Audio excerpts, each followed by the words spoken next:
क्या आप जानते हैं कि एक बार स्वयं भगवान शिव को भी भोजन के लिए भीख मांगनी पड़ी थी। सब कुछ एक वाद विवाद से शुरू हुआ, भगवान शिव और मां पार्वती के बीच।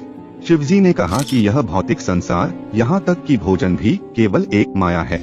मां पार्वती, जो स्वयं प्रकृति और पोषण की अधिष्ठात्री हैं, यह सुनकर क्रोधित हो गयी।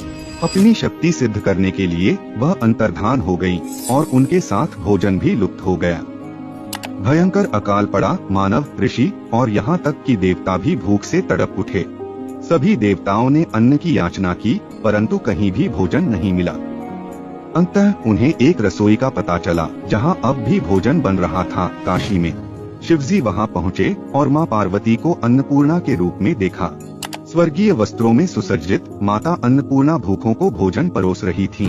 शिवजी ने उनकी भिक्षा को विनम्रता पूर्वक स्वीकार किया और यह समझ गए, भोजन कोई माया नहीं बल्कि परम सत्य और ईश्वरीय अनुग्रह है। तो मां अन्नपूर्णा के इस दिव्य अवतार से हमें क्या सीख मिलती है? यह कथा हमें सिखाती है कि आध्यात्मिकता संसार से विमुख होना नहीं, बल्कि प्रेम और सेवा से उसे पोषित करना है। मां अन्नपूर्णा हमें याद दिलाती है कि खाली पेट आध्यात्मिक उन्नति संभव नहीं।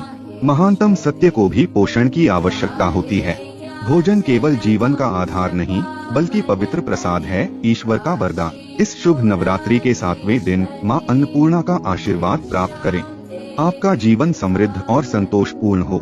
जय माता दी।